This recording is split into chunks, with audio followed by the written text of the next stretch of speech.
Whether it's Michael Langley or the BBC, we will push whatever narrative we want to make sure that we destabilize the Sahel.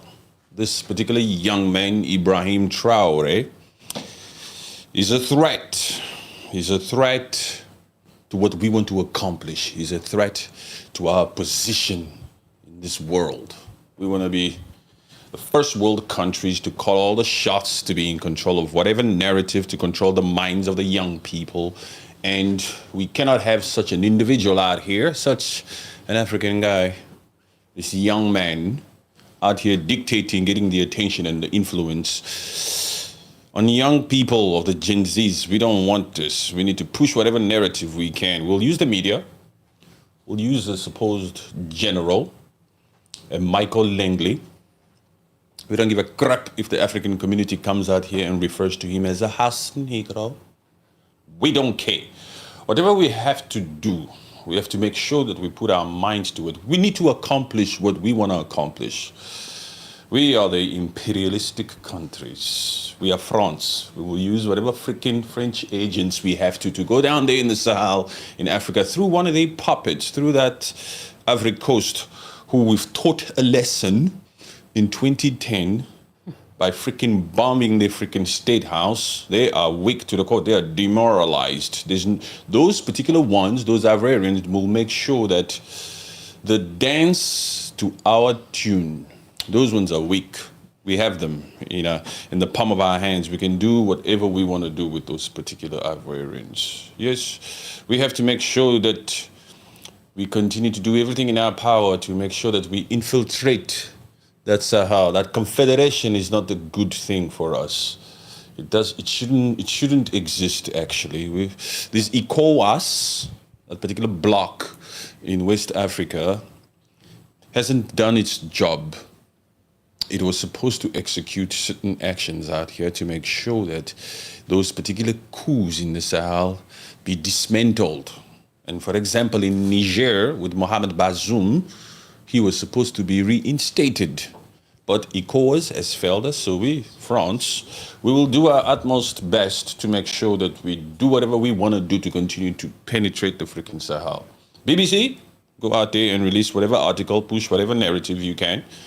Let's start getting into the young minds of the African folks. Let's start pushing this agenda. The moment we push this agenda and they keep swallowing it, like they swallowed the narrative we pushed on Mohammed Gaddafi and the Libyan people, they will buy it when we eventually take the initiative to come out here and conduct invasions. That gold is important to us.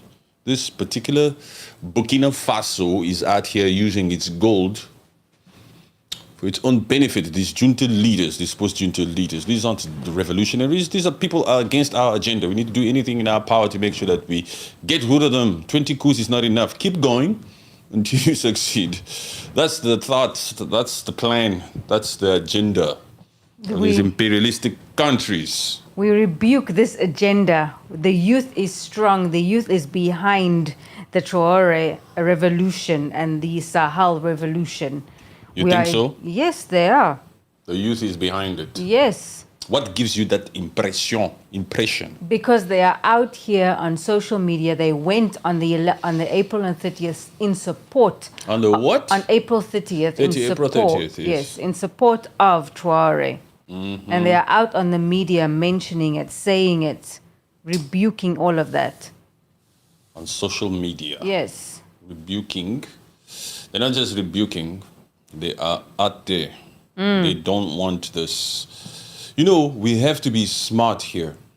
Because they tried it with Langley, Michael Langley, Afrikaan, the general. That's not a general in my book. The speech that Ibrahim Traore gave in Moscow in one of those interviews to that one particular lady, he really actually now responded to those lies. Yes, he did. By Langley. Yeah. He just completely said, he said it's unfounded. I mean, what is unfounded, and he said he was lying, basically, his words. Ibrahim Traore did not act like a politician. This is what's so cool about him. He's so real and authentic, and he was having that interview. He says, he needs to come out here, this particular Michael Langley needs to come out here and basically apologize. It's nice, huh? Yes. A young 37-year-old Capitan loved by the entire black race, not just the people of Burkina Faso. Ibrahim Traore is loved by the entire black race. At least the black folks that are out here thinking. Yes, yes. A lot of them are still distracted also. A lot of my people are still distracted also. They don't understand what kind of movement we're living in. Yeah, a lot of them are just maybe just looking at what is happening and not really saying anything. They say, what is this Traore? They're just doing that, but they're not really voicing their opinion on it, showing their support. Mainstream media did not report any of these protests that happened, like you said, on the 30th of April in Ghana, in the whole of west coast of Africa, by the way. Some countries in Europe also went out and protest. Some countries Kenya did it. I saw some South African did it. Oof, I was shocked to see, but maybe there's a spirit of awakening there in South Africa. But the black South Africans are sleeping. We're going to get into why we say black South Africans are sleeping towards the end of the show. But for now, let's stick with the Capitan. So the Capitan came out here in Moscow because he did 2 interviews over there. And one of the interviews that I really loved was the one that he did with a lady. I forgot her name. I'm so sorry. Capitan Traore's presence was outshining everything. Every single leader also who attended that victory celebration, I don't remember them. Only the president of Brazil a little bit, because he met Capitan Ibrahim Traore. Yeah, you don't really see it. I don't really know anyone that went there. It's only China and Ibrahim Traore. That's all that I saw, basically. Maduro is quite a figure. He's also a little bit of a symbol of resistance towards the West. Yes. In that Venezuela. Oh, he's Venezuelan president. Sorry, did I say Brazil back then? My brain is telling me I said Brazil. You did, Sorry, yeah. It's Venezuela, yes. Even the rules can make mistakes sometimes. I'm only human, no problemo. But Capitan Ibrahim Traore said in that meeting, Michael Langley, the supposed general of AFRICOM, that supposed House Negro, needs to come out here and apologize. If he does that, he needs to own up to it. If he said everything he said about me, Capitan Ibrahim Traore, because he got a false report, perhaps because anything can happen. If he got a false report, that's maturity from Capitan Ibrahim Traore. Yeah. He basically said there's a possibility that stands that this grown-ass man came out here saying things, saying lies, or spewing things based on a false report. There's a possibility. Yeah. So you, Michael Langley, listen to the intellect and the consideration of a Capitan, a true Capitan, a true general. Yes. He still says, wait a minute. You know, before we just condemn this guy, first of all, we don't like it. We know that these are the tactics of the West. But what if it's a mistake? Just that consideration. Exactly. That open-mindedness. Let me keep an open mind to perhaps maybe. Yeah. Is mature. And also the response that they did towards that Langley thing. I mean, the U.S. Senate, they televised that so-called that thing, and you mean the sitting itself, the session? Yeah, the session in the Senate. They televised that, but the way Burkina Faso responded, it was in a diplomatic way. So it was private to say like, okay, we disagree with what you are saying. Can you give us evidence, of what you were saying? He went through diplomatic channels to the International Cooperation Minister. Of course, he released later already denouncing those little stupid, I don't even want to call it false accusations, those lies. They denounced those lies made by Michael Langley, and then now that he had the opportunity to attend Celebration Day in Russia, yeah, of course, this is an interview. I'm being asked a question on this thing. Let me respond.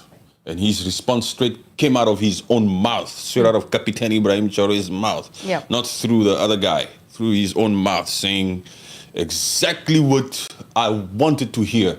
He lied, man.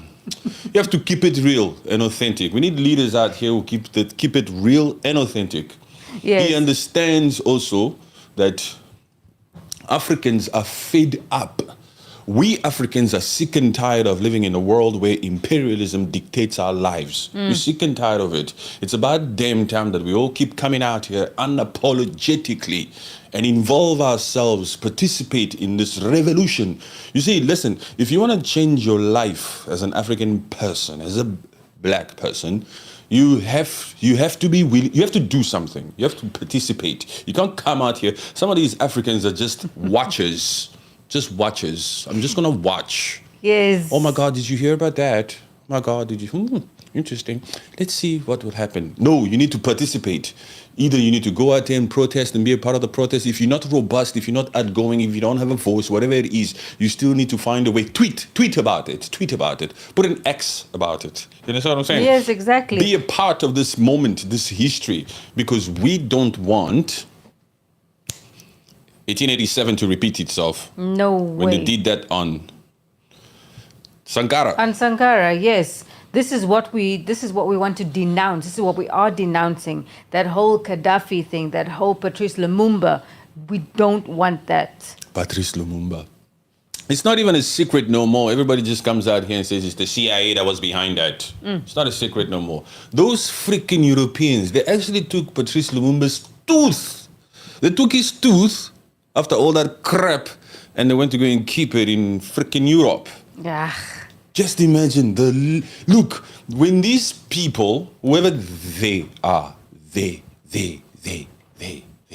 those individuals, the ones that are out here to push the narrative, the agendas, they that did it to Mohammed Gaddafi, when they get ready to execute, they don't think about you. No They way. go, they want to teach a lesson to cripple anybody else who might want to come out here and do the same thing.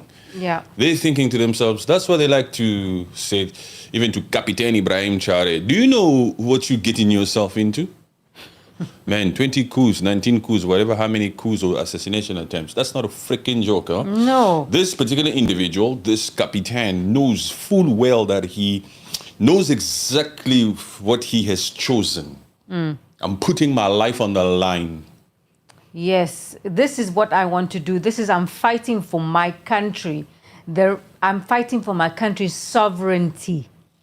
You know, his fight, which should be our fight, all of us, is not just against France, because France is out here exploiting Burkina Faso's natural resources and never really doing anything in the interest of Burkina Faso, although they are benefiting from it. His fight is not just against freaking France. Yeah. It's against that term, imperialism and neocolonialism. Yes. So any freaking person who's out here who has traits of that, any nation, any colonizer, any country, any that comes out here and acts like a freaking colonizer or an imperialistic country who comes out here to exploit others is against that kind of system. Yes. That's why he has the support of so many people around the world. Because even certain countries in Latin America, even Asia, a lot in Africa, they are all getting the short end of the stick because of imperialism, neocolonialism. The system is designed in a way to keep you crippled, economically crippled. You can never do anything. You need to hold your bank reserves with France. You colonies, all 15 or 14 of you, you core nations, whoever the hell you are, you guys must keep your bank reserves in France. And we, France, we have the first right of refusal. We're talking about neocolonialism, this system that Captain Ibrahim Traore is fighting against. It's the colonial pacts that most Africans don't know about. You see, when we come out here and we want to teach Africans or remind them, awaken them a little bit about neocolonialism, we want them to pay attention to those colonial pacts that was signed for the continuation of colonization. Yes. These freaking imperialistic countries are out here saying, we helped colonize your ass. We built infrastructure in your countries. We had to borrow money from all these IMFs and all these World Banks to come into this freaking Africa and build things and put things in place. Now that you have freaking independence, you owe us money. So for the rest of life, you must pay us billions and billions of dollars, colonial debt. You owe us, you African people. Now stand here, you have independence. But we didn't choose this freaking method, this financial situation, this whole, you guys borrow, you guys whip us also at the same time. Whip us, treat us like freaking slaves and all. And then in the 1960s, when you give us independence, we will owe you. What nonsense. That's colonial pacts. Yes. The moment these African countries supposedly got independence in the 1960s, all of that freaking colonial, whatever debt or repaying them back should have been scrapped. Yeah, because you gave us independence. Let us now fend for ourselves. We don't owe you nothing anymore. Even the freaking fact that we have to say you gave us Oh, yeah. pisses me the hell off. It was never used to give anyway in the freaking first place. You guys just carved it up in 1884. You guys were freaking intruders when you landed here. You know, there's a freaking show, there's somewhere in the UK. I forgot the name of that network, but there was a panel of 2 white ladies and 2 white men. One particular man, a white guy, he was saying colonization was wrong. Everything about it was wrong. It should have never happened. Yes. We took it upon ourselves as the colonizers to go down into Africa and colonize these people and tell them how to live according to our freaking standard. It was never right. They had their own way of living. Yes. Yes, you can say now we did this, we did this, we did that, but it was wrong in the first place. We should have never been out there to impose on these people on how they should live. This one white dude was saying that. These other freaking little chicks, these other ladies also, you can see the freaking colonial freaking hair on them. They were there, they were busy saying, but why do we always only hear the bad things about colonizing these African countries? There were some benefits that came out of that. For example, transportation, infrastructure, and accommodation, and medicine, and all this. And there were some good things about colonization. These chicks, they were so freaking passionate as they were talking about it, huh? On this particular network in UK, I'm sure you guys probably saw that. The nerve they got just makes me mad. Say yay, hey. Yes, man. It makes me mad also. To say that we gave you independence. To hear these freaking folks sit up there on some freaking podium and want to talk about there's some benefits to... Look, we would have you ever heard, have you guys ever heard about the Benin Wall? The Benin Wall was in Nigeria. You know the Great Wall of China? It's huge, right? Yeah. It's massive. There's something called the Benin Wall. Just try to Google it real quick. You guys can do the same too. The rules is, yeah, don't worry, we're not going anywhere. This is valuetainment. The Benin Wall in Nigeria was one of these walls that was constructed there in Nigeria. It was so huge, that it could go around the United States 3 times. Jeez. If you were to put that Benin Wall around the US, it would go 3 times around the US. Yeah. It was built a long time ago. I'm so sorry. Please don't quote me on this. I don't remember the time. It was built in the 13th century. The 13th century. Yes. Hello, people. Welcome to history. You guys are not following history anymore. Don't worry here. We'll give you a little bit. Please read a little bit about it. The name is the Benin Moat. Also known as the Benin Wall. Yeah. It's a series of massive earthworks encircling the Benin city in Nigeria, in Edo State. These moats have deep historical roots with evidence suggesting their existence before the establishment of the Oba monarchy. Okay. Construction began around 800 AD. And continued until 1460 AD. Yeah. Black people. Black people. That's the biggest structure perhaps ever constructed in history. And it's able to go around that freaking US perhaps 3 times. You guys just go and read about it. This is not a podcast about that particular wall, but it's just to say, we had our own freaking thing. So that when these freaking ladies stood up on that freaking podium, on that freaking network in the UK, talking about there was some benefits that came out of colonization, it pisses me off. Yeah, hey. Somebody's called yeah, hey here. It pisses me off. We have another fool here. You guys bear with me. Don't worry. We're gonna continue. You are at a place where we have decided, in fact, we don't have a choice, it's who we are. Yeah. We allow authenticity and realness to prevail.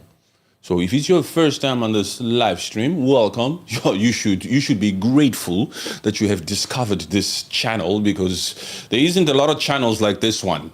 I am still waiting to find a channel that I can also watch and I hear somebody be so completely freaking real and authentic about the issues and call black, call white. Yes. You understand what I'm saying? Yes, man. So if it's your first time here, don't forget to subscribe. There's more for you to see. We're on TikTok, X, Instagram, all the freaking 9 yard. But there's a fool here. After hearing me speak about these supposed ladies that had the audacity to be on that freaking podium and talk about the benefits of colonization, a fool here took it upon themselves to write something idiotic, something aggravating. His name is Papi Pipa. That microphone is European. And the house is European? He said that microphone is European. And he said the house. You see, this freaking mind here is what we're dealing with here. This freaking mind. This mind here. That mic is European. Shut your mouth. Shut your mouth, boy. You understand? This is the rules. The rules will come out here and tell you to shut your mouth. Your watch is European. Most of the things that Europe has, and I'll tell you something else. Your freaking phone that you have over there belongs to Congolese. Because everything in that particular phone is from Congo, from the creme de la creme of the Democratic Republic of Congo, where the rules comes from. I'm sure there are particles in this freaking thing that belongs to Africa. Everything those people have, we are rich in natural resources. You get your freaking ass up out of here, bro. Get your ass up out of here. You see, it's these ones. Yes, you see, this mindset. It's European. It's this. Even Apple. All these smartphones, all these things, even weaponry, everything, all the natural. Why do you think that it's the agendas of these imperialistic countries to come out here and make sure that these African nations never develop? Because they want to be able to have the freaking gateway to penetrate any part of Al Kabulain, of the mother's land, and loot. Yes. And loot. And loot. It pisses them off that there's a young man out here who's not a puppet, a captain that's out here making sure that Burkina Faso becomes self-reliant. We don't depend on your aid. We don't want your aid. We reject these loans from IMF or the World Bank. We are not interested. It pisses them off that this particular young man, Captain Ibrahim Traore, he is defying all of that. He is saying, no, get out of my country. I bet you this little puppy doesn't like that. He's one of those naysayers saying, no, Europe needs to be in that Africa. No. You know, 2025, finally, it's unapologetic now. Let's talk about this supposed BBC, this freaking BBC.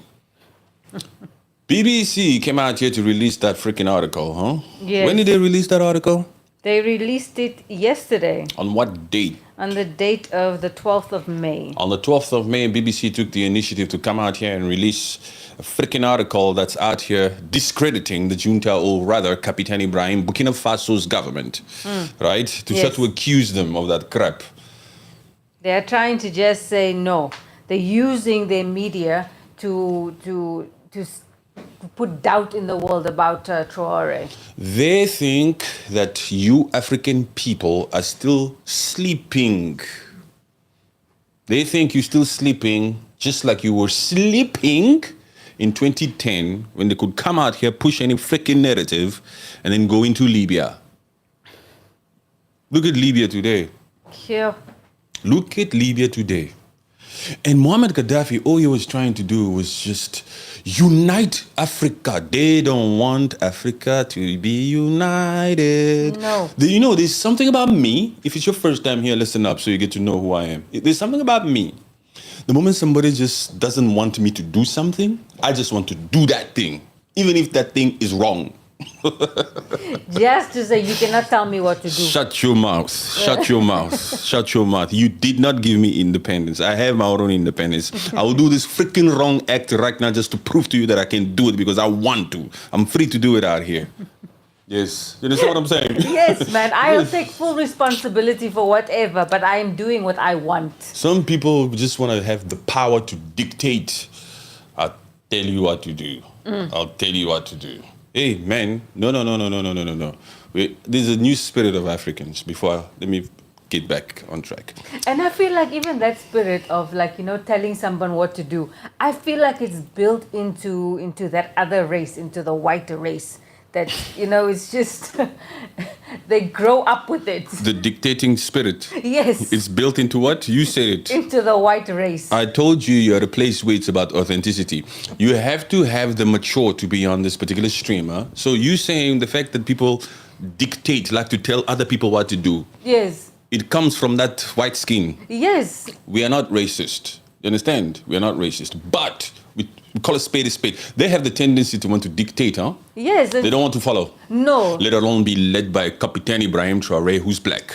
Yes, and to be told by someone who's younger than them, maybe of that black race, who's usually seen as, the slaves or whatever. Yes, exactly. The thinkers here, we cannot allow these freaking monkeys to tell us what to do. No. That's what's happening right now.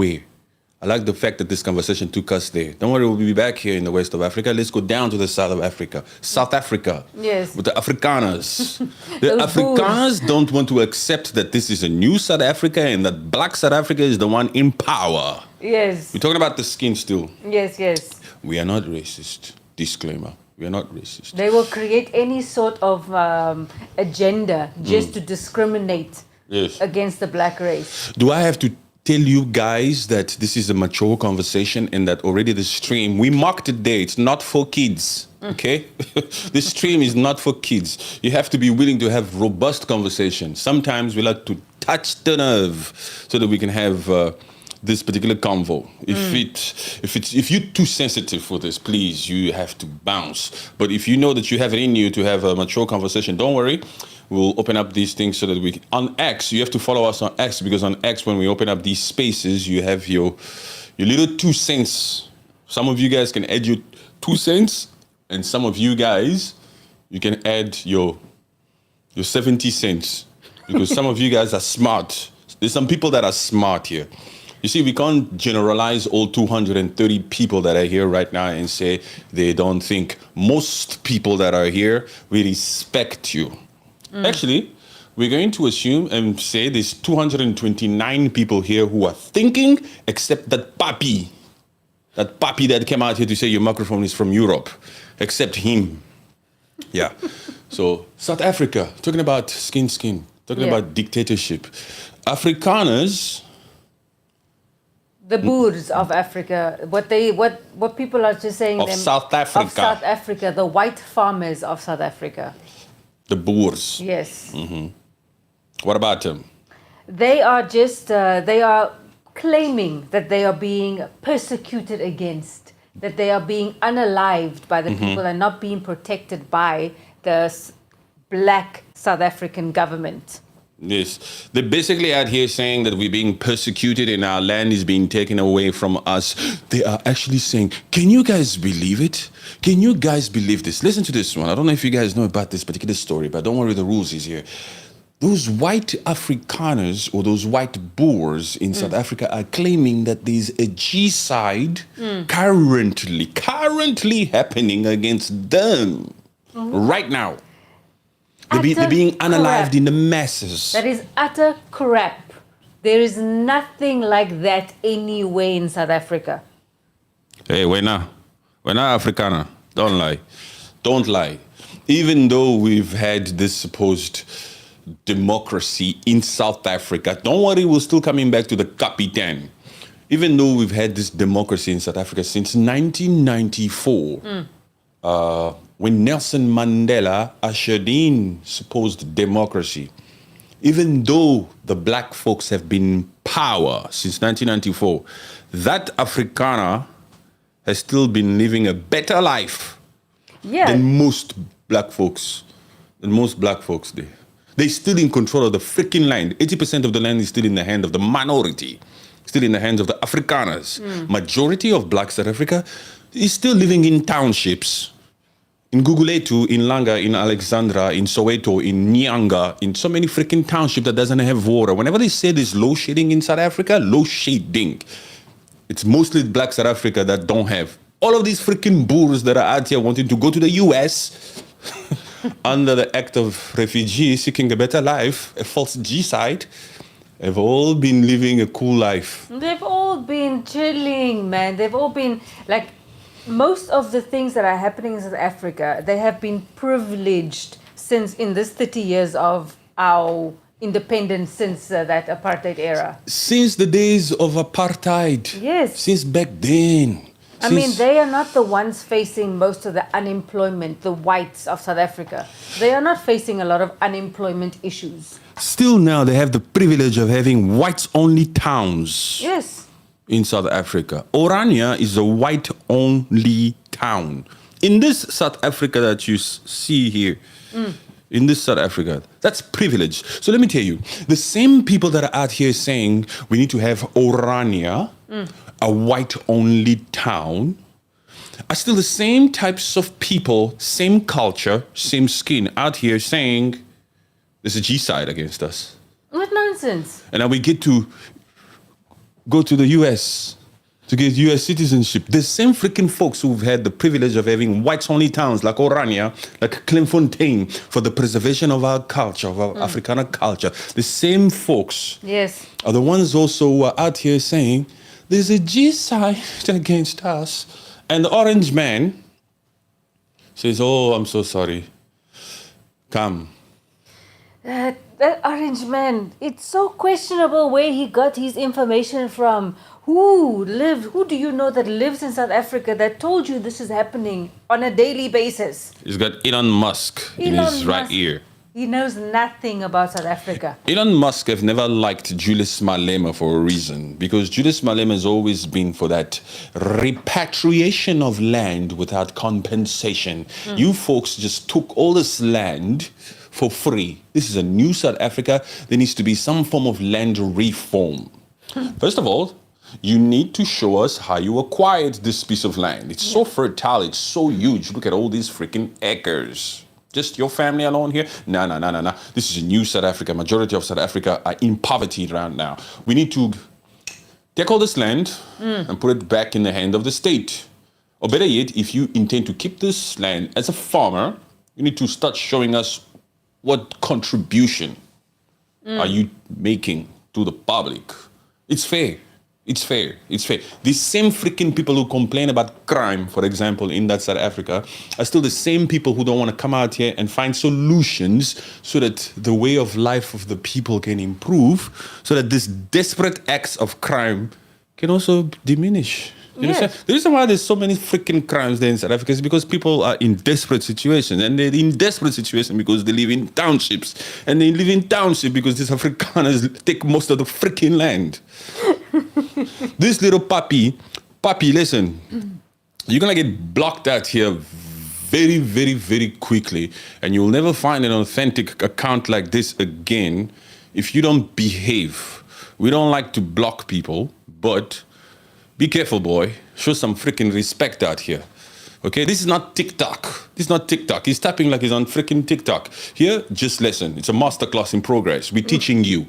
Okay, boy?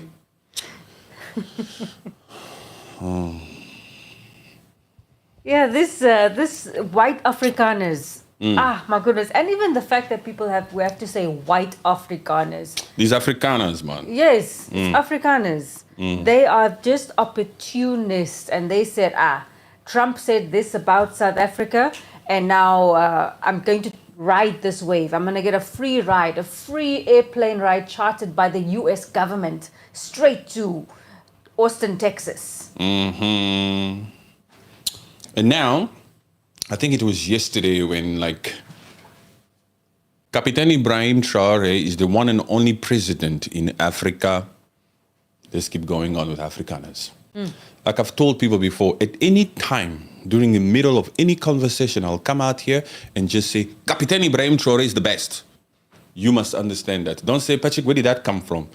It comes from now. It's a revolutionary period. During a revolutionary period, the supposed individual, the chosen one, can come out here and disrupt any conversation. We're talking about Afrikaners in South Africa right now, but at any time, the rule will come out here and just waking you up and just tell, hey, by the way, Captain Ibrahim Traore is not a puppet. Okay, let's go back to them.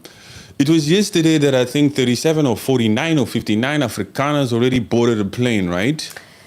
49 of them, they went to OR Tambo, and they stood there with their luxury baggage and their iPads and their earmuffs and their nice watches and Apple watches, waiting for their free ride to the US. These Afrikaners, these supposed refugees, Yes. were at OR Tambo, the airport in Johannesburg, with freaking AirPods. Yes. What kind of refugee is this? This white privilege is in our faces, huh? They are here freaking saying we are refugees. There's a G-side against us in SA. Yes. So we're going to the US now. And the freaking styling with long hair and smelling nice and AirPods, iPads, backpacks and all. Hey. See the little girls with the backpacks. They have their snacks for the plane in With their the back. legs, with the legs up, waiting for the flight. What kind of refugee is this? You know, actually, some refugees don't take planes, huh? No, they take boats. They walk from this freaking country to the other country through the freaking border. My goodness. Talk about refugee. Like, for example, when there was a true G-side in 1994 in Rwanda, and those supposed Hutus and those Rwandese that migrated to the Democratic Republic of Congo walked there. Yes. They walked through those jungles, through those hills, through those mountains, through those rivers, through Lake Kivu. Not this freaking, in our faces, 2025, they're being taken from the freaking south point of the African tip, being flown.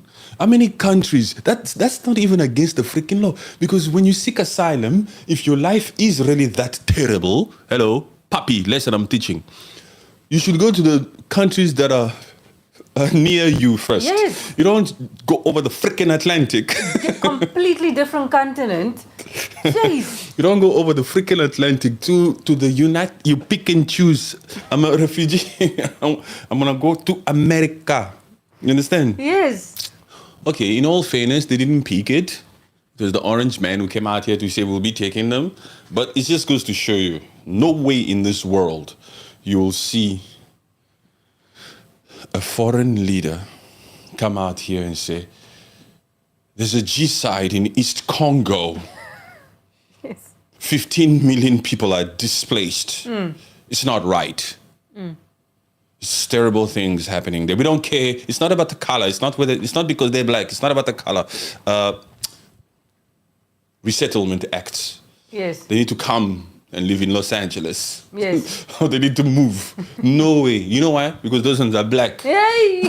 And they're the darkest of dark. Even this freaking puppy that's here that's talking way too much, he knows that I'm being real here. There's no freaking place here on this planet where any leader will come out here and say, those black people are suffering in Haiti. Give them to me. Bring them to Germany. No. Bring them to UK. In fact, UK and in fact, America is out here saying, we don't want any despicable people from here, man. Take out these despicable people. What third world country can take them? We'll give you $1,000 each. No, sorry. That was asking people in US to go. You see the people that are overstayed there also? Yes. Come out and show us, and then we'll give you $1,000 so that you can go back to your country, says the Trump administration. Paul Kamara, pass the message, brother. We love you guys a lot. Keep up the great work for all of us to get the message. Love to Africa. Paul Kamara, Much love to you. Appreciate you. We will continue to do our best to come out here and be vocal. We cannot be quiet in these times, you know. We have to make sure that we do the needful. Believe it or not, I'm not scared of info. Says Papi. Okay, Papi, UK did that for years though, bro. Now you calling me bro? Don't call me bro because you're being disrespectful at the beginning here. Don't call me bro. Until you apologize, then we can become bros. Okay? All right. So that was South Africa. Let's go back. Let's go back to the creme de la creme, to the west coast of Africa, Burkina Faso. So BBC released that article. Do you have something there that you can read regarding that freaking article from BBC? Because BBC is coming out here to push that same freaking narrative. You know what the narrative here? Let's push any form of narrative that will make sure that we brainwash the African people into starting to accept, you know, the push narratives to start to brainwash, to educate us. Yes. Slowly but surely. First it was Michael Langley. Let me come out here and lie that Ibrahim Traore is using the gold to only amped up his security. He's not looking after the Burkina Faso people. First, let's address that. Michael Langley, General of Africon. First of all, it's a lie. And second of all, it's Burkina Faso's gold. Burkina Faso can do with its gold what Burkina Faso wants to do with its gold.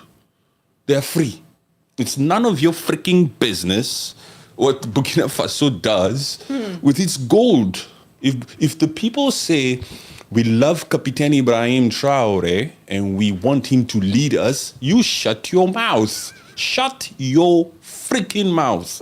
You understand what I'm saying? Yes, man. Nobody else comes out here. No African nation comes out here to try to pick its freaking nose in any of the affairs of any of these European countries or the West or whatever and try to dictate to you what you should do, what you shouldn't do. Shut your mouth. We don't even...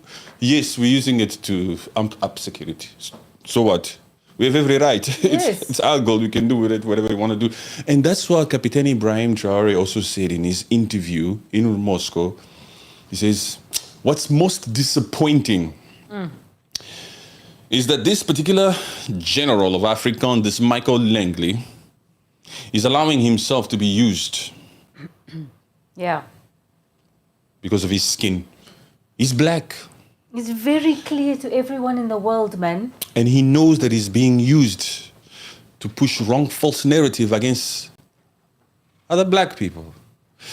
Captain Ibrahim Traore even went as far as saying, just like this used that same skin to do the same thing to Libya. Yes. And by that same thing, if you don't know if you don't know how to read between the lines, if you can't remember the time, we're talking about Barack Obama. Ugh. He was the president of the US in that 2010 when they finally invaded Libya. Yes, same skin. It was the message pushed under his administration. He regrets it now. Yeah. This particular Barack Obama. He says that was the biggest freaking failure of his presidency, of his political career. That was the biggest mistake, the biggest disappointment to have gone into Libya. And today look at Libya. Because wherever Barack Obama sits now, it's very simple. From the rules, if ever, I mean, that particular position to ask a question, it's very simple. What are you most proud of? Is the former freaking president of that US. Yes.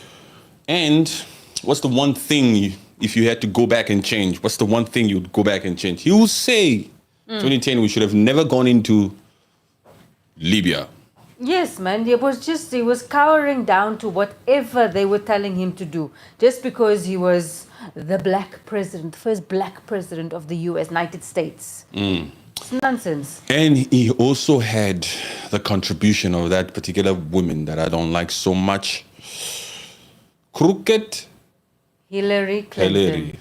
She was the Secretary of State of his administration back then. Yes. They were sitting there. She was the one who comes out here with one in that freaking video, and she has a smirk on her face to say something like, "We went, we saw, and something like he conquered or he died or some shit like that." She came out here freaking bragging. No. Over a decade later, look at the Libyans. Look at the Libyans. Suffering. Man, it's messed up. Libya is anybody can go to Libya and do whatever the freaking hell they want to do in Libya. So many different, it's become now a freaking ground for any freaking insurgent to come out there and create major atrocities and chaos. I feel so sorry for the women in Libya. Atrocities and chaos and all that crap. Thieves of note. It's atrocities happening there. There's nothing there. Like there's no moral compass in Libya at the moment. So that place went from being one of the great places in Africa when Gaddafi was alive in there. He was giving houses to couples. Newlywed, you guys just got married. The rules. You married now, take a house. You understand what I'm saying? Yes. Look at that way of life, that beautiful life that Libya was going towards. And just because he had a great idea to create the dinar currency that was going to be backed by gold. Yes. Imperialism couldn't sleep. Imperialistic fools could not sleep. They could not sleep. Oof, what is this? This will destabilize the dollar. Yeah. We cannot allow this to happen. We have to do everything in our power to destabilize this, to sabotage this freaking thing. Keep the dollar running in this country because this will up our GDP. Keep pushing, bro. Thank you, Emmanuel. Appreciate you, Emmanuel. Much love to you. And also, it's the same imperialism nature that's out here trying to push these false narratives on Burkina Faso, who we can all see the great work that Burkina Faso is doing. Like we said before, one true fact, when France was a partner, were they ever a partner or were they just sucking, a parasite of note? Some of these colonial powers France is a parasite to these colonies. Yeah, but France in its nature, if you look at French people, France in their nature, they are very stingy. They don't spend. Hey, they don't. They keep everything for themselves. The French are not ballers. No. I'm telling you, you've never met a freaking French person who's out here balling. They don't spend. They are stingy as hell. Yes. That guy will stand there and ask for discount. My friend, does this look like a freaking market to you? There's no discount here, bro. That's the price. Take the price. They don't spend. To crack a deal with a French person? Remember when I was doing those rechargeable batteries? Yes. And I was dealing with that French dude. I was telling him, look, I want it in bulk, bro. I want it in bulk. Yeah. This is bulk. This is not retail, huh? But he wanted to almost sell it close to that retail price. I'm saying I want a freaking 1,000 pieces, bro. You can't give me at retail prices. You got to put that freaking price down. This is business. Yes. No, the French doesn't want. It just wants to. Stubborn. They are just thinking, where can I make more money? So when they have the opportunity to come out here and steal gold, they will do it. They will never build any infrastructure, any decent infrastructure in any of those colonies. Look at, what is the name of that island that's close to Madagascar that had also some, I think there was some form of weather condition thing that happened there, and the people there, they lost their homes and their belongings, and Macron, who I like to say croissant, ended up over there with his white t-shirt. You know, croissant, Emmanuel Macron, whenever he visits any African country, he has the audacity and the arrogance not to wear a suit. He just comes out here with his plain white t-shirt. With those t-shirts. With his shirt, only the shirt. So these African people here, I don't need to put on my suit. Let me just put on my white shirt. That's how he indirectly just doesn't respect any of them. There was that country, I forgot the name of that particular country, but even that country, those people were crying there. They were saying, no, you have to take care of us. You have to find a way. You have to do this. You have to do that. But he was just making empty promises. It wasn't Haiti, bro. It wasn't Haiti. I said next to Madagascar. How did you end up in Haiti, bro? Anyway, that particular story is not that important. But these remaining colonies. Let's talk about the Africa Coast. Mayotte. Is it Mayotte? Yes. Mayotte or Mayotte? Yes. It happened there, right? Yes. Yeah, when he was in Mayotte. Even those ladies, they were even holding him. Hey, talk here, man. And he was becoming very rude. Yes. He was coming out. Yeah. The true him was coming The out. Frenchness came out of him. Those French people don't spend, man. So Burkina Faso is right. You have to kick them out of your country and start to use your own reserves, your own natural resources to build yourself. We love Burkina Faso and will continue to support Burkina Faso. We wish all the puppets in Africa had the balls, the tenacity, the bravery thing, the revolutionary thing, to do the right thing for its people. Burkina Faso is out here and it's got our attention because it's doing exactly what all of these other freaking countries in Africa should be doing. Democratic Republic of Congo, East Congo, that particular freaking war has taken 30 years. 30 freaking years. And in this last 30 years, since 1996, 15 million Congolese have lost their lives. Puppets are fighting against one another there into that Rwanda and that Congo. Man. So, whenever we see any one of these people coming out here trying to push a false narrative, we Pan-Africanists with a tone like this unapologetically will come out here and call them out. You understand, you puppy? Yes, it's true. You understand? And anyone, any student, any kid, like this particular freaking individual here who's saying, I'm European, even them, they will get it from us because it's these types that are also out here pushing wrong freaking narratives by creating false accounts. You see those accounts with no face, no name? Those freaking people, especially on TikTok or X, they'll be out here in the comment section to just tweet some racist crap, some colonizing crap. Like this fool here who said this mic is from Europe. Yes. These ones also, we need to call them out. There's a lot of people who do that kind of crap. Okay, the island is Mayotte. Yes. Thank you very much. Somebody's taking initiative here. Paulo Mingus, thank you very much. Yes, Mayotte. The Mayotte people knew that France had an obligation. You say this particular island is under your control, under your governance, under your leadership. You have a responsibility to come out here and attend to the people. Yes, a natural disaster happened, so give them the aid, give them the money to be able to rebuild. Yes. Why are they in that freaking situation in the first place? A lot of them are so freaking desperate. You could hear it from those ladies in Mayotte that it's been terrible for the longest time. You understand what I'm saying? Yeah. So those French people, don't ever expect a French person to come out here and think for you. Don't ever expect France to come out here and turn a leaf. Even this supposed revolution that's happening now, even if Burkina Faso, even if they were to write an agreement now, even if Burkina Faso or Captain Ibrahim were to come out here and say, okay, France, you can come back. We'll talk about it. You're the colonizer.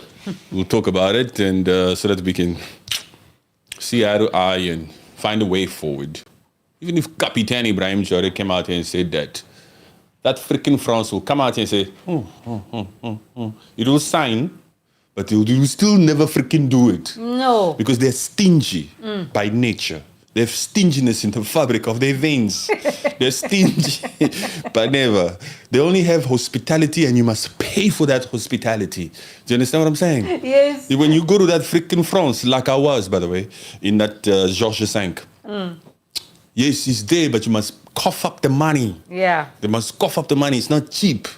But they will never freaking come out here and try to play fair. Look at all that gold. France needs to return all the gold it stole from Burkina Faso. In those reserves that they have in that France, a lot of that gold is from Burkina Faso, from Mali, from the Democratic Republic of Congo. The truth, we will not, when it comes to talking about the truth, we're going to make sure that we say it loud and clear. You see this, okay, let me find a name for this freaking papi. I don't want to call him papi no more. From now on, it's just a worm. You see this little worm here? He's out here now saying big ups to Ivory Coast. Yeah, because there's someone here that just says, I'm from Cote d'Ivoire. If you're from Cote d'Ivoire, you have to listen. What's his name? Or her name? Essis. The one just on top of... In Cote d'Ivoire, my first time on this platform. Welcome, Essis. Welcome. All right. Okay, now, Essis from Ivory Coast, listen. We are of the opinion that there's no free speech in Ivory Coast. Because you, my brother from Ivory Coast, not you personally, But what we, you see, I'm turning it down a little bit. Yes. Because he's showing respect. Yes. So I don't want to go at him. I don't want him to take offense. But my brother, this is a general opinion and the sentiment that's currently brewing around Africa when it comes to Ivory Coast and the Ivorians. We are of the belief that your president, Alassane Ouattara, is out here working with the French to continue to destabilize Burkina Faso. And allegedly, yes, allegedly, but we expect you Ivorians to also come out here and hold your leader accountable. You need to come out here and ask true questions to your Ouattara.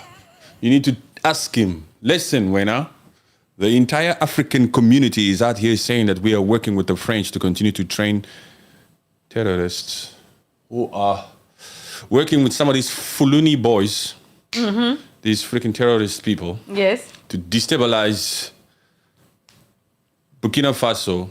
And Burkina Faso has a Capitaine Traore who the whole freaking world loves. We are not looking too good right now. We Ivorians. This particular Ivory Coast right now is starting to be seen as the gateway to potentially the destabilization and the attacks that Burkina Faso is experiencing. All those freaking 20 coups and all, apparently, they are coming through Ivory Coast. You need to ask your Ouattara. Yeah. Yes. Is there actually freedom of speech to be able to find this information out? Or ask it. Do you have freedom of speech Yes. in Ivory Coast? Because so far it looks like they don't have. Or what is the opinion generally from the Ivorians? They haven't said shit, huh? Yeah, because that's why I also want to know what is the general opinion with the Ivorian citizens on what Ouattara is doing. In Cameroon, when you speak up, you go to jail. Vivian, you are so right. Yeah. Because it's still that same freaking place there. You see, that Paul Biya in Cameroon, the 93-year-old freaking grandpa who belongs in an old age home, who's been in power for 43 years, that one who's intending again to run next year. Hey, it's a joke. My God, why this wickedness in Africa? Please, why this wickedness in Africa? I mean, this is a grandpa. He fought on stages. He started fighting on stage about 10 years ago. Yes.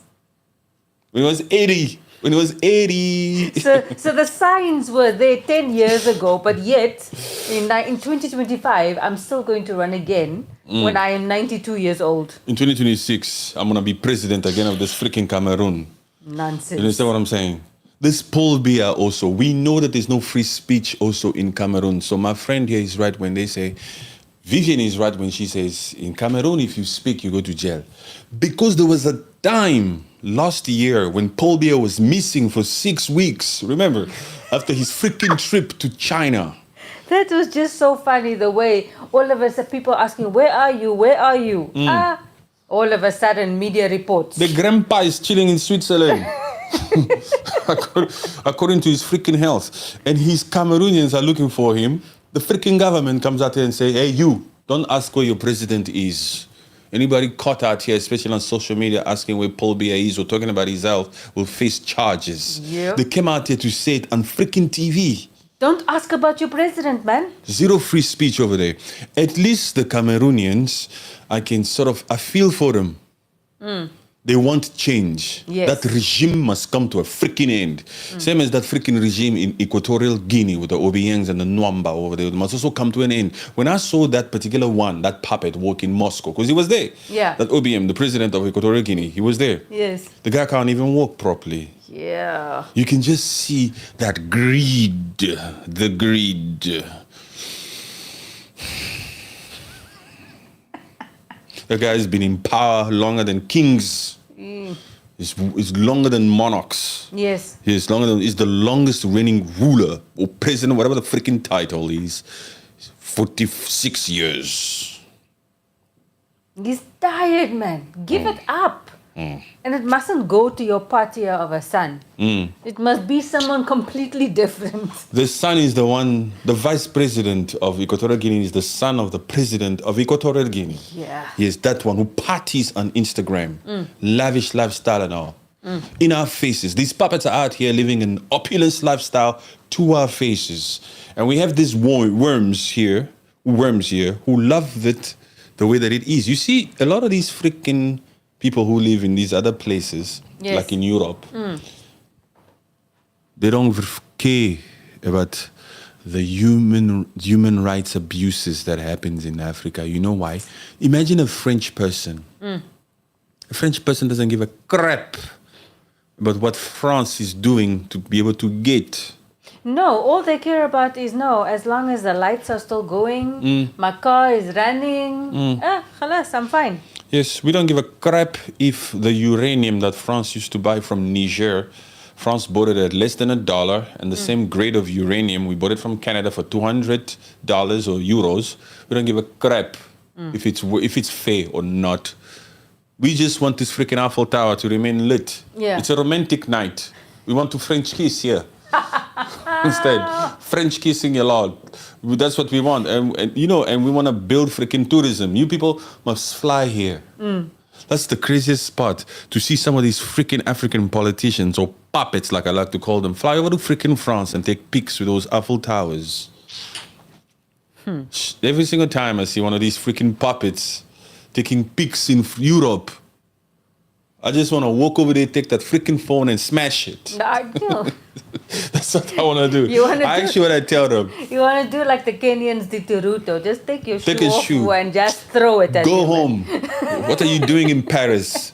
You're not supposed. Don't let me catch you in Paris again, you puppets. You have work to do. Go home, man. That's how we have to speak to them. Yes. Yes, because we're not politicians, we're activists, and we come out here with our realness and authenticity and tell them the truth to their freaking faces. Just like that particular Ivorian, who knew that Alusene Ouattara couldn't do anything to him in France because that's not Ivory Coast. You understand? Who saw Alusene Ouattara at the airport and he started telling him, stay away from Ibrahim Traore. Stay away from Ibrahim Traore. Don't let me catch you. We know what you're doing. Yes. We know what you're doing with the French. Stay away from Ibrahim Traore. Yes. Soon he's not going to be going only with those 2 bodyguards. He's going to go with big, nice, muscular ones to protect him. Vivian, you're welcome. You're from Cameroon, right? You're welcome. Yes, that Paul Biya needs to retire. Yeah. And it's not just him. There's another one in Congo Brazzaville. That one must also retire. There's too many puppets out here who've been in power for decades. Even Paul Kagame of Rwanda must retire. 26 years in power for what? He's been sponsoring that freaking militant group called M23 who continues to cause chaos in Congo. That one also must fall. Welcome if it's your first time. If you haven't subscribed, feel free. We welcome new subscribers out here. We welcome new minds. Yes. New minds. Thank you very much. Follow us on X. Follow us on... TikTok. We don't give a crap if you follow us on Instagram or not. If you want to, you can. But it's not really a must. Instagram, what? What you going to see there? My pictures. Lifestyle. That doesn't push a message. Just, that's that. But do the X thing. Because with the X thing, we get to tweet at least. We release our statement, our views and our opinion on the many things that are happening in this world. And also, for example, after this freaking live, I am going to tweet regarding this recent visit by Donald Trump, who's currently, as we speak, in Saudi Arabia. He landed in Saudi, huh? Yes, he did. I'm sure after this Saudi trip, Donald Trump will go to Doha, Qatar. Yeah. Doha, Qatar. Yeah. You hear that he got a gift from them. Did you hear? They asked you a question. Aline is asking you, did you hear about the gift that Donald Trump got? From the Doha royalty. From the Qataris. The Qatari. Anyway, somebody from Qatar is called a Qatari. Okay, if you didn't know, now you know. Somebody from the UAE is called the Emirati. Somebody from Saudi Arabia is called a Saudi. Or, Saudi Arabian. Yes, okay? We can't assume that you people know everything. right? Because we have a puppy here or a worm here who doesn't know anything. So we have to make sure that we speak in terms that brings value. Okay, somebody from Burkina Faso is called the Burkina Bay. Yeah. Okay, hello. Light bulb for one of them. Yeah. I keep hearing Burkina Bay, Burkina Bay. Is that the country? No, it's not the country. The country is Burkina Faso. The people from Burkina Faso are Burkina Bay. Burkina Bay. Yeah, and the capital city is Ouagadougou. Okay, European. Okay, African American. Hello, my African American. We love you with the love of the Lord, but we have to teach. Okay? Ouagadougou. Ouagadougou. Okay? This Burkina Bay person is from Burkina Faso. Burkina Faso, hello. You know, we keep assuming that a lot of the people that are also watching here know Africa. Since when did we suddenly just accept that a lot of these African Americans know how Africa is? A lot of them don't even freaking know whether Africa is a country or a continent. They think South Africa is in Nigeria. Hey, calm down. We're teaching. A little bit of a geography lesson for you guys. Don't worry, the rules is, I told you guys from the beginning I'm talkative. West Africa. Okay, Burkina Faso is in West Africa. West Africa, okay? Burkina Faso, together with Mali, neighboring countries, and Niger. These are locked land countries. They are locked land. Locked land means... Landlocked. Landlocked. Oh, thank you very much. Landlocked. It means the sea is... They don't have the sea. They don't have access to the sea. And that particular sea right now there is the Atlantic Ocean. Okay, Papi? Papi, are you listening? The Atlantic Ocean. This guy did it to himself. He should have just came out here and shut up and just let the masterclass go on. But he took it upon himself to want to say this freaking mic is from Europe. So we had to be teaching him. Yeah, we have to teach him and say, look here, if I open up these freaking screws here, there are components of Africa. This is an African mic. Do you understand, boy? This one. Let me... Bang, bang, bang. Yes, African mic. Can you hear the sound? African tone. Some of these Europeans, it's the tone already that bothers them. They can't handle like, hey, this black man is speaking in a tone and he's got a mic there. I didn't know Django's actually existed. This must be a Django. This is one in a million. It's an exceptional one. This one, yeah, look here, unapologetically free Africa. You understand what I'm saying? A spirit of Pan-Africanist up in here. We will not bow down. We are awake now. The mission is self-reliance. African independence. Okay? Out with the freaking colonizers. France, take your little troops and bounce. There's no time for this crap. We shall do it ourselves. Not according to your freaking standard no more. It's the spirit of Ibrahim Traore out here. Yes. Hello. So, boom. Anyway, since we're back in the Confederation. Yes. We were talking about these three countries. Anyway, also, somebody from Niger is not a Nigerian, okay? Is a Nigerian, not a Nigerian. You get Niger and you get Nigeria. It's two different countries, okay? A person from Nigeria is a Nigerian. A person from Niger is a Nigerian. Two different freaking countries out here. Okay, Papi? Different pronunciations. Different pronunciation, but these people are actually similar. If you've traveled, if you've had the opportunity or the grace, the blessing from above to travel like we have, we've been to these places, you see that there's not actually much difference between these people. There's no difference here. Why aren't we united already? Yeah. These Fulanis. There's no difference, man.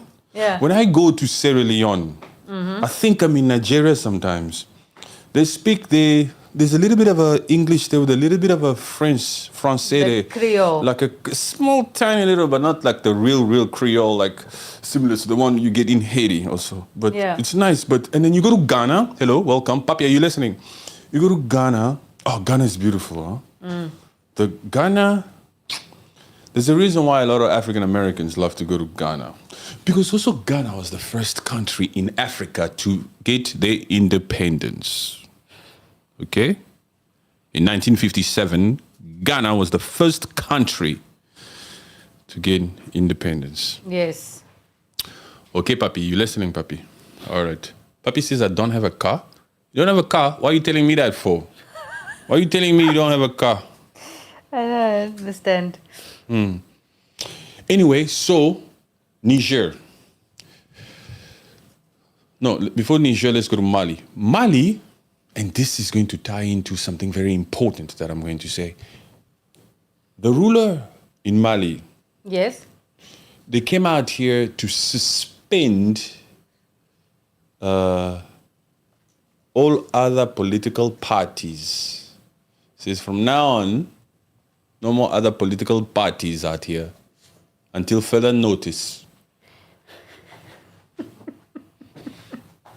What? No more political activities. Yeah, no opposition, no political party until further notice. A lot of people have a lot to say about that, huh? A lot of people, the obvious thing for people to come and say here is, oh, of course they say that. These military people, they love to hang on to power. He doesn't want to leave power. He promised in 2024 that there would be elections for there to be a civilian president, But why is he suspending it now? He wants to cling to power. Is this a form of dictatorship coming into play? Why is he suspending that? And this particular Ibrahim Traore also, why are the elections suspended for the next 5 years? These people, do they want to hang on to power like this? Look,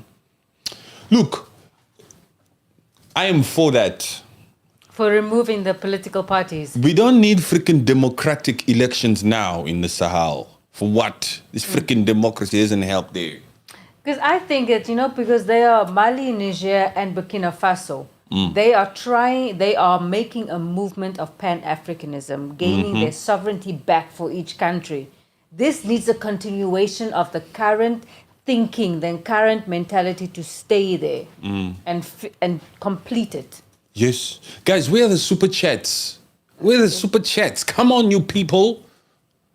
You see how long I've been talking here? And I even forgot about these super chats, guys. Come on, support the channel. Thank you for the super chats. And this little puppy, you should have been sending a lot of super chats here, huh? I've just been giving him free shout-outs here. Yeah. Anyway, you're right, huh? It's very, very risky now to come out here and want to conduct these elections. Yeah. Because right now, there's a lot of freaking enemies, as you can tell, especially in Burkina Faso. The country is not strong yet. No. There's a lot of freaking those. Even in that 1960, when these African countries got their supposed independence, you can't move from not having independence to immediately being in a democratic situation.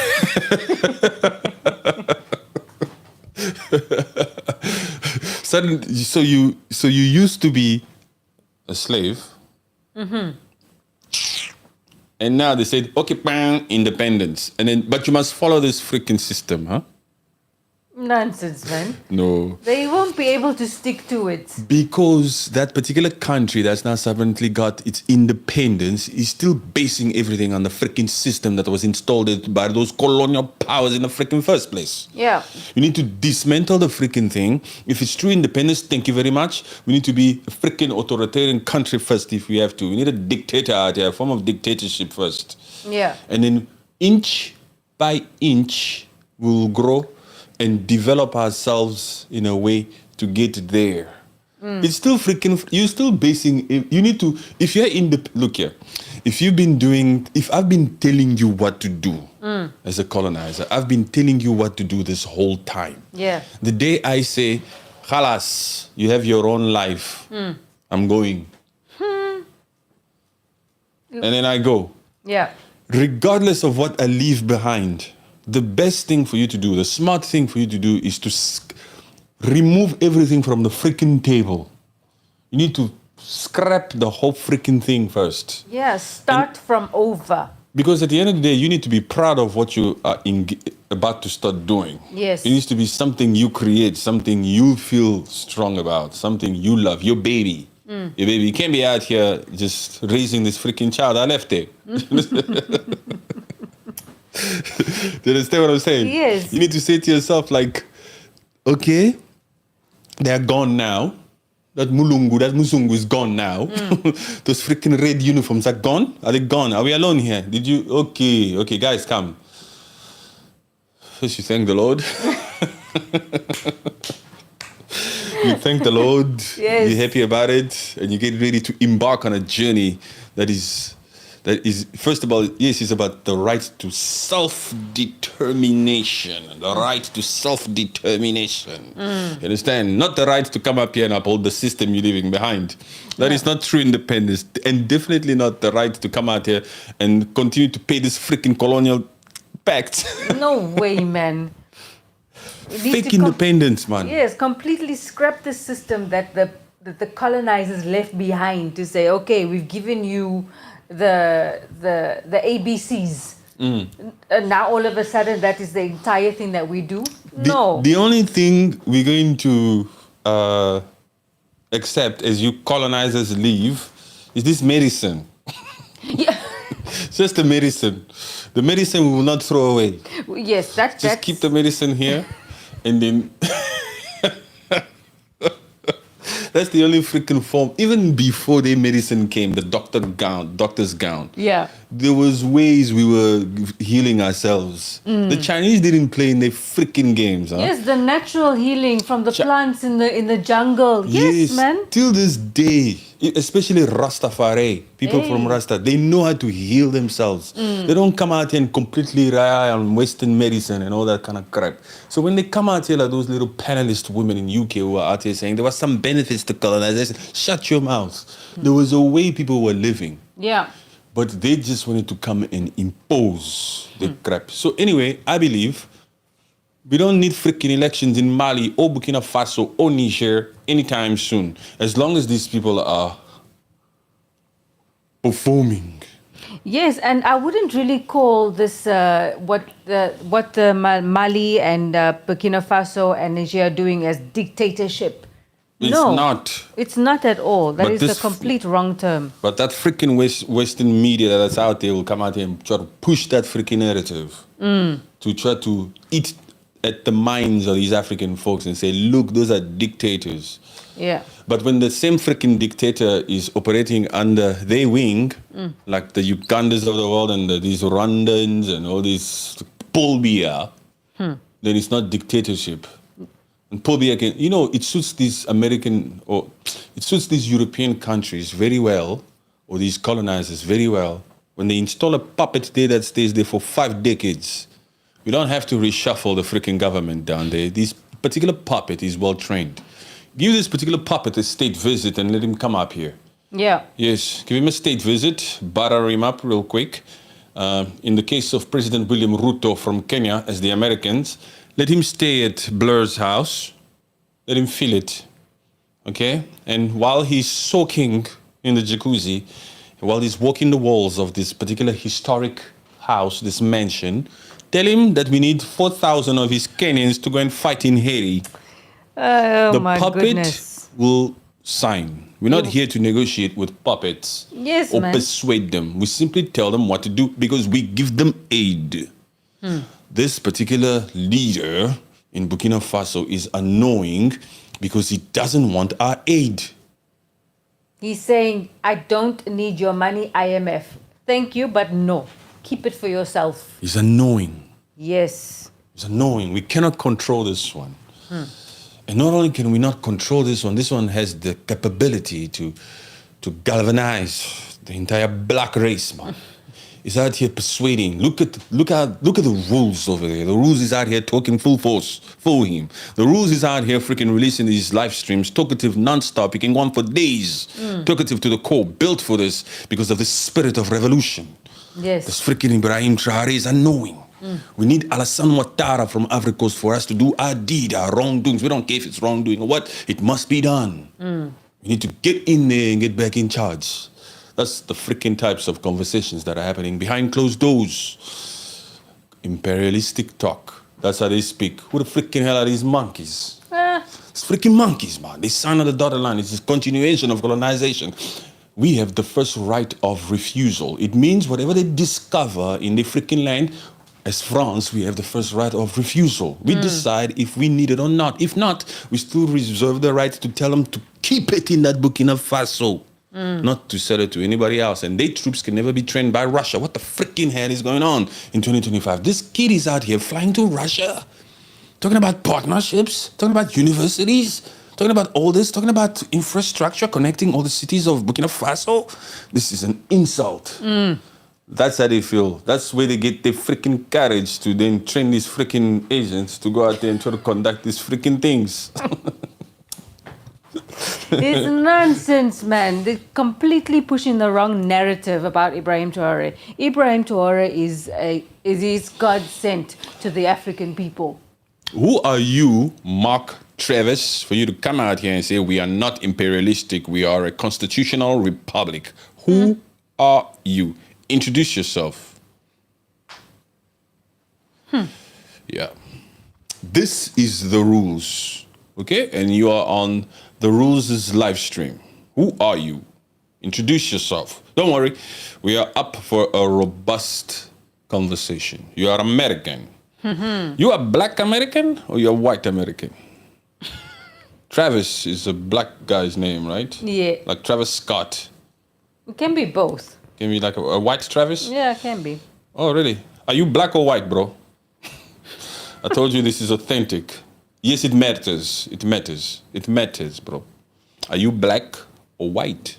It's a very simple question. I'm black. And I'm straight too. It's not a freaking big deal, man. This particular live stream is not for kids. Just answer the question. You just want to argue. I'm not wanting to argue. Don't you have a point to make?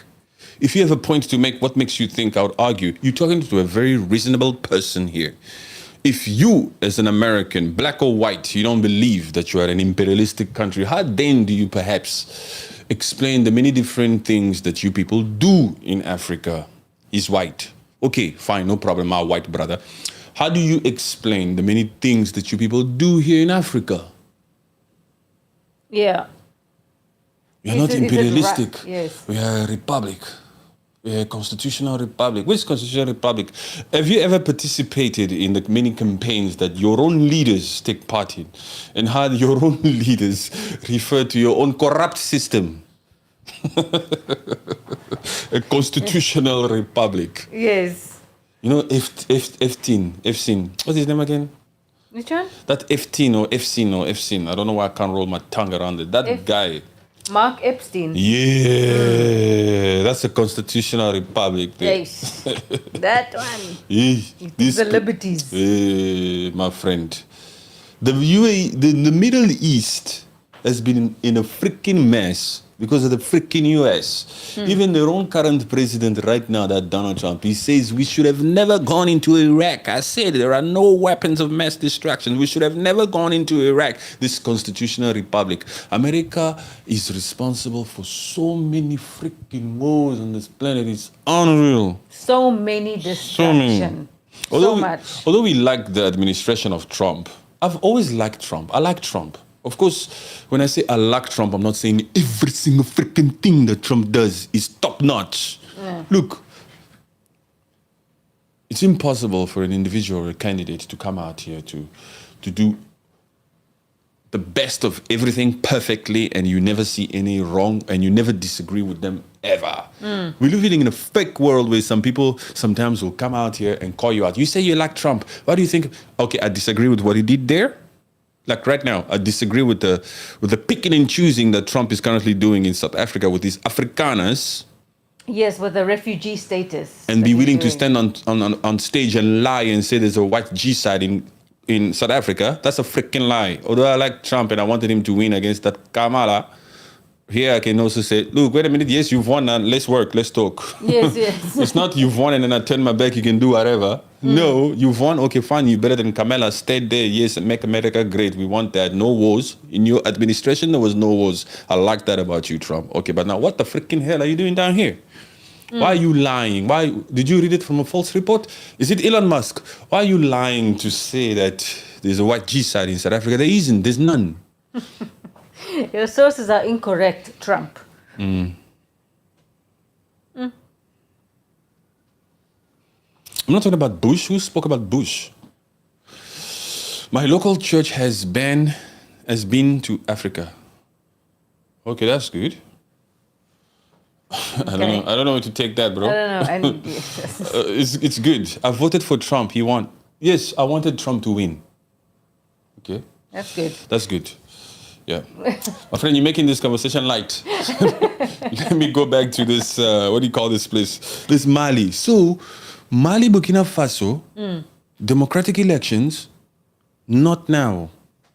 Yeah, keep it. We have to stick to we cannot defer from what we are trying to do for our country right now. We would be stupid to come out here. It's the same situation. Okay, let's go to East Congo. It's the same situation that's happening in the Democratic Republic of Congo. Do you guys, Mark, do you know? Okay, I'm sure you know. The Democratic Republic of Congo is in Central Africa, in the equatorial region. Okay, Papi, in the equatorial region. It's now called Congo. Yeah. During Mobutu Sese Seko's regime, the dictator who was in power for 30 years, it was called Zaire.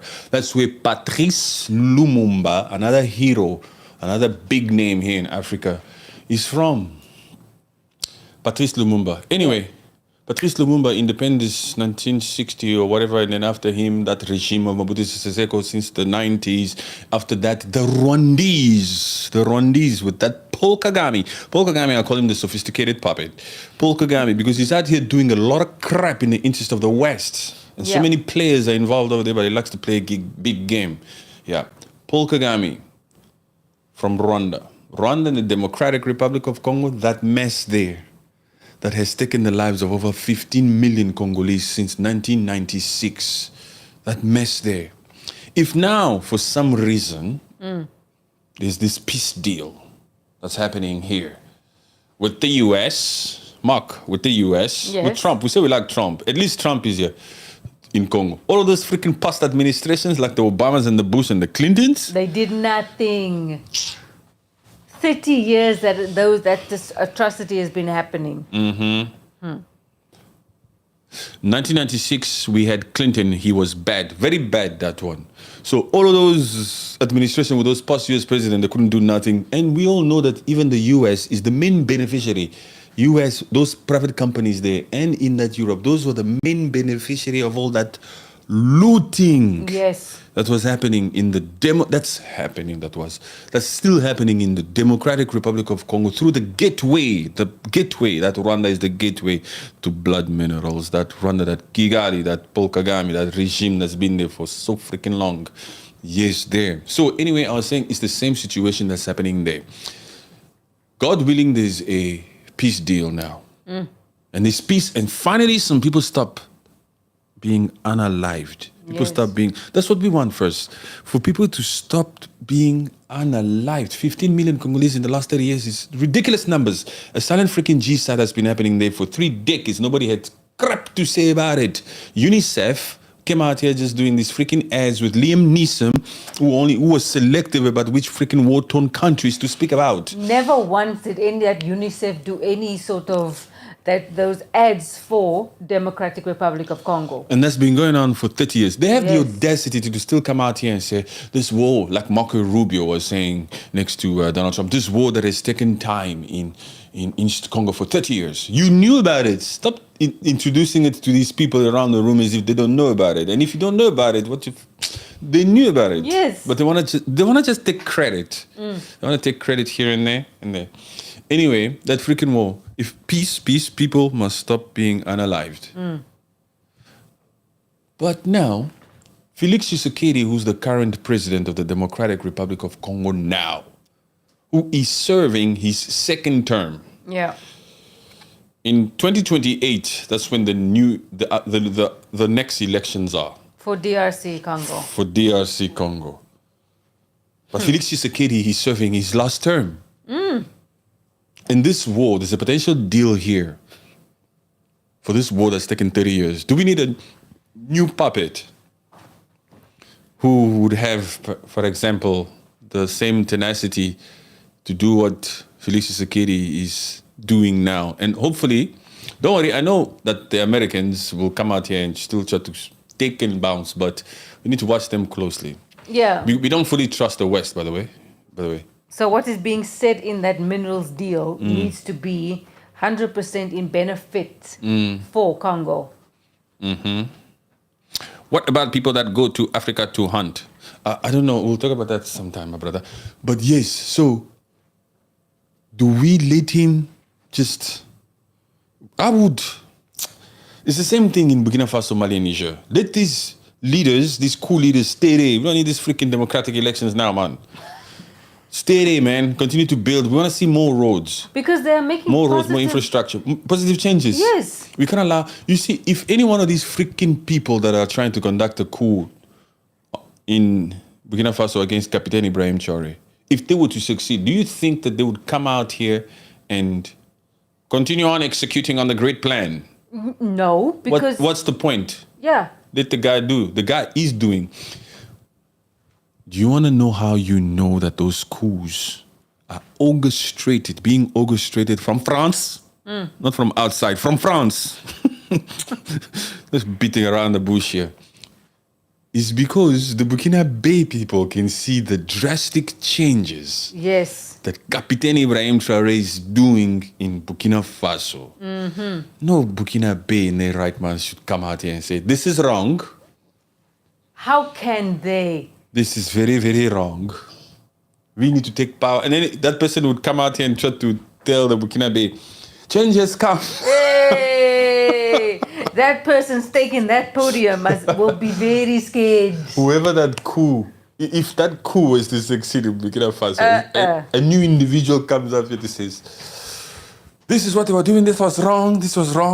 We are the new ones to take power.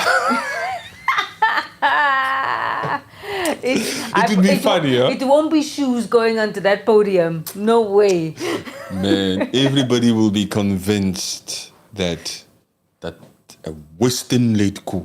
And then you see that road that they changed to the Sankara Boulevard is now changed back into France, that Charles Gouliard Road. They'll change it back there. That will be clear evidence. Papi, I know you've been here for a couple of hours. Cool. Oh, Papi, me too, bro. Oh, so we're friends now, huh? Okay, great. Okay, before we wrap up. So, even Felix Tshisekedi, it will be a thing of, please, I am for the adjustment of this freaking constitution to give you another free term for you to keep going on here. But you have to prove yourself from now until 2028 or 2027. Felix Tshisekedi, the president of Congo, has to prove himself because this particular war there has taken 30 years. And if there's a peace deal that works, we need to see drastic changes here. If we see drastic changes in Congo in the little bit of time that he still has left here in the DRC, we the Congolese people ourselves will be willing to come out here and say, put that constitution down there for a second. What constitution? Put that constitution down. Put that democracy down there. There is no need for that. It's like Ibrahim Traore said. 30 years. Yes. It's 30 years. You can't assume that whether a Fayulu, these are the other people, right? These are the other parties in Congo. I'm sure you guys don't know. The Fayulu or the Moise Katumba or any of these one, the Nanga, the ruler of M23, this Nanga. You can't assume that they'll come out and start executing this and get along with the US and with this and start to push the vision. You can't assume that. It has taken 30 years to find peace in this place. Let the person who somehow, I know he's corrupt too, but let the person who somehow initiated this freaking peace talk continue on. Yes, man. If it's going to somehow benefit the people of DRC in a positive manner, do it. Let him do it. Gretchen is just mentioning something here. He says, it is said that the demonstrators against Ibrahim Traore in Paris were actors. It is said. Okay, it is said. Who the freaking hell is it? It is a lot is also said, huh? Yeah. We don't know it is said. That's not a source, man. It is said by who? What did that person? It is said that were actors. They can say whatever they want to say, but we know, and we also know Putin. Of course, nothing is free in this world, but Putin, the Russians, they don't just work with anybody. You have to be a man of integrity. You have to. Your word must be your freaking bond if you want me to work with you. Okay, Captain Ibrahim Traore, Putin out here. I'll send a Boeing. I'll send a freaking Boeing to pick you up. I know who's behind your coups. Hey, let's indulge a little bit in that type of conversation that happens behind closed doors. You don't have to convince me about... I know why I'm sending fighter jets. It costs, huh? I know why you need them. Yes. We are fighting the same people, man. Yes. Fighter jets. Man, when has that ever happened? Papi, listen.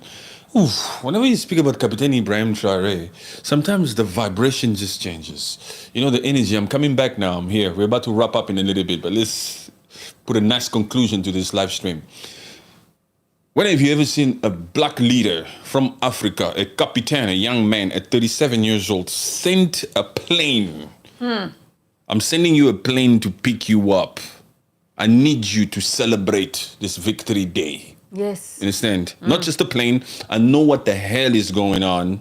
It's coming with a couple of fighter jets too. A black African captain. And he's coming off that plane that was sent by Russia. Yes. He's coming out there with his army gear. With and his posture. Red beret. With the red beret, bro. You understand what I'm saying? Yes. Never despise the days of small beginnings. Who knew this would happen? A captain with all confidence, supreme confidence, I'm telling you, walking down those stairs. Captain Ibrahim Traore. You understand, Papi? This is a revolutionary. This is no puppet. No aid will work. IMF, sit down. World Bank, don't call. We don't need you here. This is Captain Ibrahim Traore. We will do it ourselves. We will be self-reliant up in this crap. France, take your little troops and bounce. We'll no longer use the freaking franc either. We'll do it ourselves. I am Captain Ibrahim Traore, and in your face on a global stage, I will say, they are working with some of us to try to continue to destabilize us. Yes. That freaking Michael Langley must actually apologize. He's a liar. How dare you say that we are using our gold resources for our own benefit? And if so, we are using it for protection. It's none of your freaking business. Even if we create toilet pots with our gold, you shut your mouth, you go back to your freaking country. We are free to do with our gold in Burkina Faso what we want to do with our gold. Yes. Yes. Yeah, man. Thank you very much for joining us. It's been a lovely live, right? Yes, it's been a good one. Yes. I want to sleep well at night because I did my best towards this Pan-Africanist movement. Okay, Papi. Now you know what this account is. Feel free, subscribe. Thank you very much to all you guys that are here. Appreciate you guys. Wherever you're from in this world, stay cool, stay strong, have dignity. Don't let these freaking people buy you. No. You are not for sale. No one is for sale. No one is for sale, Nope. man. So... it's amazing there's no super chats here. With all that rapping. Guys, support the channel. Become a member. Oh, you know, when you're a member, it's exclusive content. This is for the public. This is for the public. This authenticity, this rawness is for the public. Become a member so we can go into it fully. We can, yes, this we can is for have the public. full conversations. Yes, and we can connect. So become a member, we can connect, we can exchange ideas, we can conversate and all that good stuff. Yes. Let me entertain a little bit of comments here before we knock out of here. Thank you, Travis, for being here. Appreciate you. Who else is here?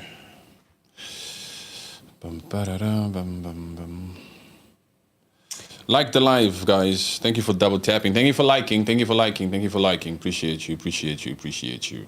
Subscribe. Subscribe. Subscribe. Subscribe. Follow us on X, Instagram, TikTok. Oof. It's a party on TikTok sometimes, huh? Jeez, that TikTok is crazy, man. Yeah. Follow us on TikTok. The username is the same. Rule like Patrick at Patrick Rules. Aces from Ivory Coast. Thank you very much for coming in, and thank you very much for being mature about the critics, a little bit of the critics we gave to your country. You took it well. You are mature. You are welcome. Welcome to the community. Guys, we're building a community here.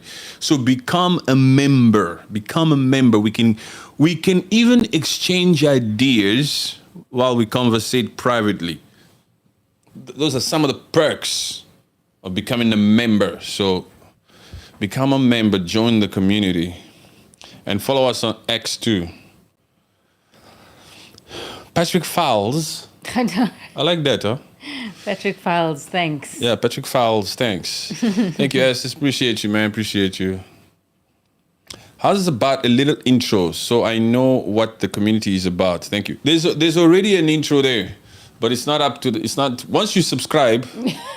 Then there's an intro. Yes, once you subscribe and once you remember, it'll already be open to you. Yes. Thank you, James. You won't regret it. Wanted to know, what is this platform for? It's for African unity. Hello, David. We are Pan-Africanists when we are for a spirit of unity. We don't fight. We don't promote violence. And everything you guys love about Kapitan Ibrahim Traore, that's what we stand for. Rules Voices is a platform that speaks for the voiceless. For the voiceless. So we speak on all matters concerning Africa. Yes, we are against any form of human atrocities. We for independence, African unity. African unity and independence. And we are against all forms of corruption.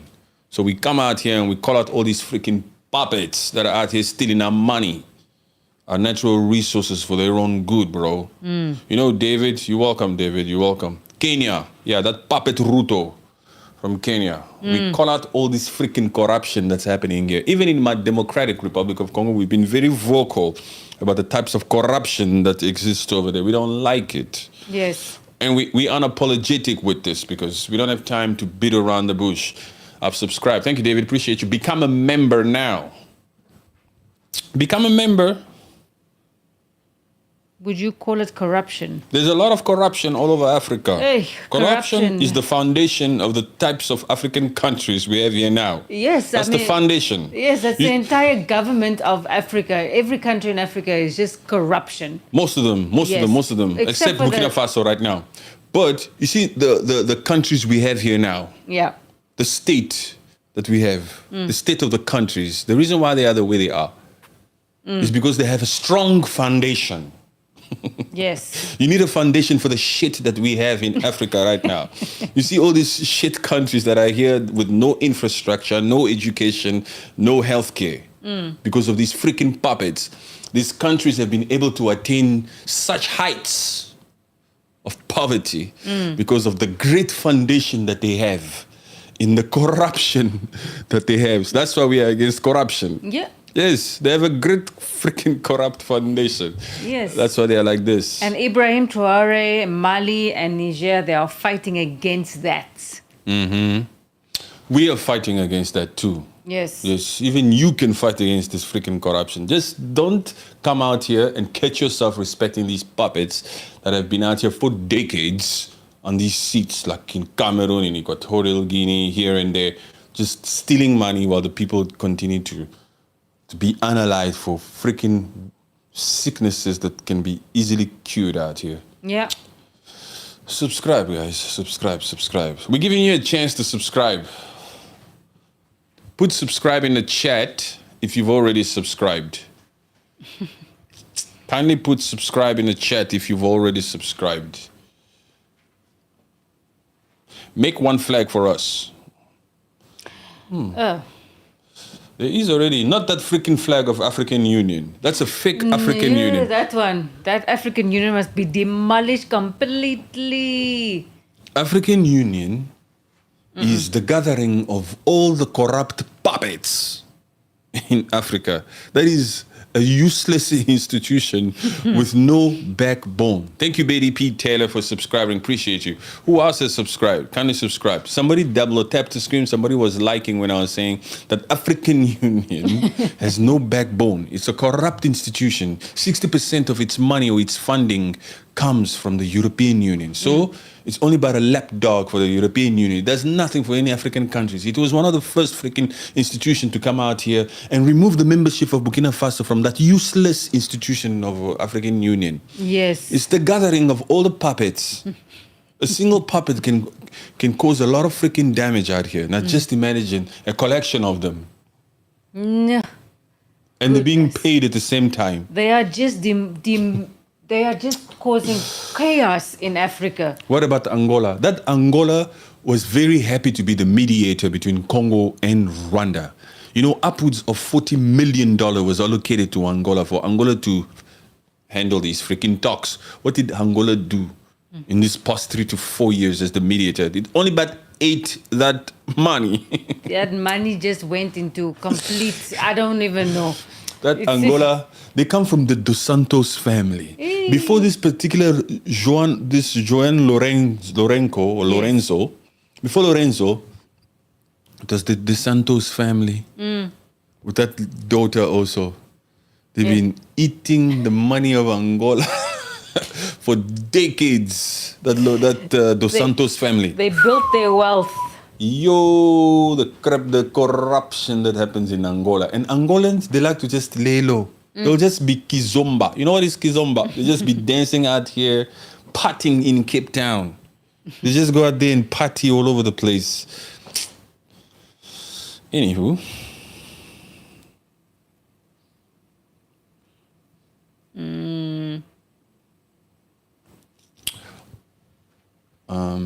The railway deal with America, it's reason Angola becomes important this time. Yes, man, that Lobito Cardo. Yes, Lobito. That's Lobito Railway or whatever. Yes. It should be going through Angola, through DRC, and through Zambia.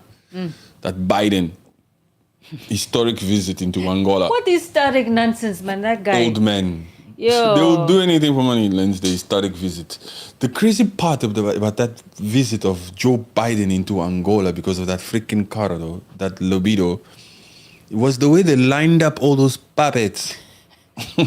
Felix Tshisekedi here, Lorenko here, Zimbabwe there. They just lined them up like that. They lined up 3 heads of states for one old Joe Biden who didn't know where he was. What? Who's delirious in 100% of his speeches. Of his delivery. Is that delivery? You call that delivery or spewing? Who is freaking muttering and not finding his words in 100% of everything that's coming out of him. And now he is just quiet. He should stay quiet. You just be still. He should find Paul Biya. And those guys must just go fishing. You've taken enough. You've felt the glory enough, okay? You old guys. Enough glory. It's enough, isn't it? Go home and stay home. I was ashamed when I saw African president like this in the front of Biden. Yes. You're watching the Hawks. You're right, brother. I didn't like it at all. James Saul says mumbling. Yes, Biden was mumbling like crazy. I was ashamed through, my guy. What the hell are they lining up these puppets like this? What pisses me off also the most is when these puppets go to like Italy Africa Summit. And you see 54 puppets. You see one white guy. Yes. Just standing in the middle in the front row. And you just see smiling African puppets in the back there in their suits. They're looking at Joe Biden.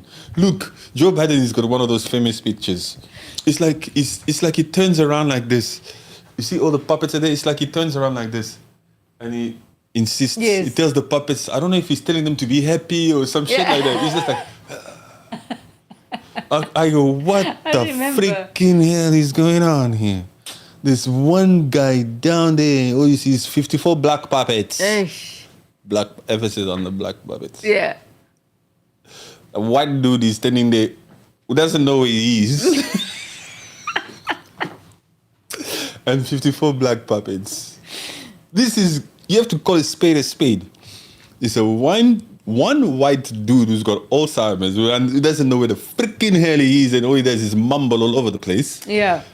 Telling 54 black puppets to cheer up.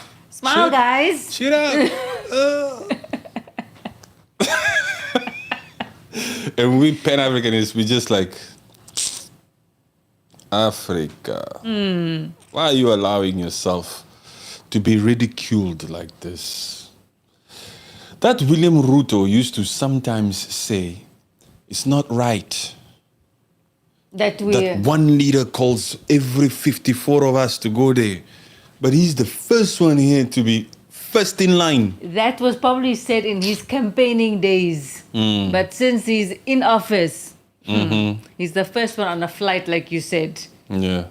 I think that these old men in politics need to take a seat and retire, because you cannot plan for a future of which you play no part. Hey. Well done, Jamie. Aye. Jamie Sauls. Jamie Sauls had to tell me, take a look at my comment up there before the one I said mumbling. That's how I went to go read that one. It's true. They won't be alive in the future. That Paul Biya, what are you still going to do changes for? And I'm sorry to say, it's going to come. Phobia is 93. Do you think he's out here trying to liberate the camera? 43 years in power. What does he have to show? Let's go to Uganda. Museveni. 40 years in power, and he wants to run again. What difference does it make? Those Great Lakes. He's the godfather of those Great Lakes. Yeah, He tells Kagame what to do, and he controls a lot of those freaking rebel groups there. I'm telling you, those freaking countries, man, somebody who's been in power for 40 years in those Great Lakes in that Uganda, what do you think? He looks at other heads of states like Tshisekedi in Congo and say, what? You have 7 years. Yeah. You've been president for Congo for 7 years. This is your second and last term. What are you telling me? Yeah. I have things under control here. Yeah, he's a cattle herder, no? He's herding the cattle. He's making sure that they're all falling in line. Exactly. He's just be sitting there like, these are my Great Lakes. 4 decades in power. There's no judiciary system in Uganda that tells Museveni what to do or what the judgment is.